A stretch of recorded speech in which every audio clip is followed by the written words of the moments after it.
ជាដំបូងសូមជម្រាបសួរដល់លោកគ្រូអ្នកគ្រូនិងសិស្សានុសិស្សទាំងអស់ដែលកំពុងទស្សនាវីដេអូមួយនេះនាងខ្ញុំឈ្មោះរឿនស្រីនិចមកពីថ្នាក់ទី10នៃវិទ្យាល័យចំណុចថ្មីគប់ព្រៃថ្ងៃនេះនាងខ្ញុំមកបកស្រាយមុខវិជ្ជាគណិតវិទ្យាថ្នាក់ទី10ដែលចំពុកទី1នោះគឺមានចំណុចសង្ខេបភូធាហើយចំណុចដែលនាងខ្ញុំយកមកបកស្រាយនោះគឺចំណុច 4.3.1 ដែលជាការដាក់កន្សោមជាផលគុណកត្តាពហុធាមាន2អថេរដក្រេទី2ចាំចូលដល់ចំណុច 4.3 នេះគឺការដាក់កន្សោមជាផលគុណកត្តាពហុធាមាន2អថេរដក្រេទី2ដែលជាទូទៅហ្នឹងគឺគេមានទម្រង់ ax ការ៉េបូក bx y បូកនឹង c y ការ៉េដែលមាន ab ហ្នឹងគឺវាខុសពី0ហើយគេអាចដាក់ផលគុណកត្តាហ្នឹងគឺតាមវិធីដូចខាងក្រោមនេះដែលទី1ហ្នឹងគឺការកណនាផលគុណ ac ដែលយើងយកតួ a ហ្នឹងគឺគុណនឹងតួ c នៅខាងនេះហើយចំពោះទី2វិញគឺបំលែងផលគុណ ac បំលែងផលគុណ a គុណនឹង c ហ្នឹងដោយតួទាំងពីរហ្នឹងយកមកបូកចូលគ្នាដើម្បីឲ្យស្មើនឹងតួកណ្ដាលហ្នឹងដែលយក a គុណនឹង c ហ្នឹងឲ្យស្មើនឹងតួ b ដែលជាតួកណ្ដាលហើយចំពោះចំណុចទី3គឺការដាក់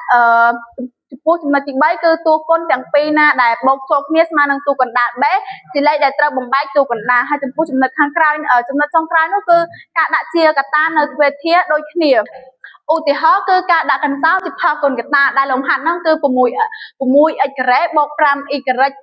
បូក 5x y ដកនឹង 4y ការ៉េចឹងដែលយើងធ្វើតាមវិធានជាទូទៅគឺយកតួ a គុណនឹងតួ c ដោយតួ a ហ្នឹងគឺយើងដឹងហើយគឺវាស្មើនឹង6ហើយតួ c ហ្នឹងគឺស្មើនឹងដក4ចឹងយើងយកតួ a គុណនឹងតួ c គឺ6គុណនឹងដក4ដែលស្មើនឹង20ដក24ចឹងដល់24ហ្នឹងគឺយើង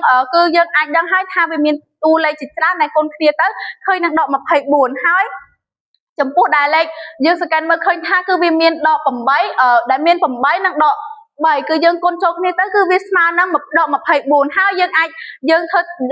យកលេខទាំងពីរហ្នឹងបូកចូលគ្នាដើម្បីបំបែកឲ្យឃើញតួកណ្ដាលគឺស្មើនឹង5នេះឯងអញ្ចឹងយើងនៅពេលដែលយើងកណនា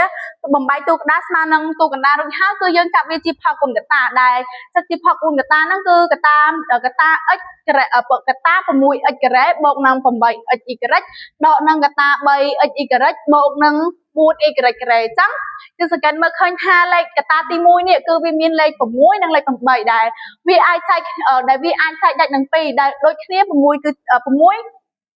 អាចចែកដាច់នឹង2ហើយ8នេះគឺក៏អាចចែកដាច់នឹង2ដែរហើយចឹងហើយយើងអាចចាប់លេខ2ហ្នឹងគឺជាកត្តាហើយយើងសង្កេតមើលឃើញទៀតគឺមាន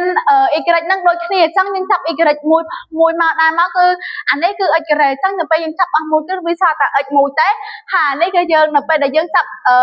x បានចាប់ x ហើយគឺវាអស់ x អញ្ចឹងនៅសល់ចូលដល់កត្តាទី2គឺចូលដល់កត្តាទី2គឺយើងចាប់ y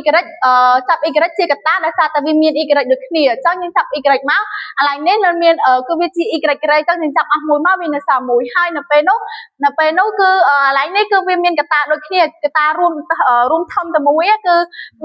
កត្តា 3x បូកនឹង 4y ដូចគ្នាអញ្ចឹងយើងចាប់វាយកតែមួយមកគឺស្មើនឹង 3x បូក 4y ហើយយើងសង្កេតមើលឃើញថាគឺវាមាននៅលេខកត្តាដែលនៅសល់ផ្សេងទៀតគឺ 2x ដកនឹង 2x នឹងដក y អញ្ចឹងយើងចាប់វាជាកត្តាមួយមកគឺស្មើនឹង3ដូច្នេះគឺស្មើនឹងគឺ 6x ការ៉េបូក 5y បូក 5x y ដក 4y ស្មើនឹងកត្តា 3x បូក 4y កត្តា 2x ដកនឹង y ដូច្នេះការបកស្រាយមួយនេះគឺឈានមកដល់ទីបញ្ចប់សូមអរគុណ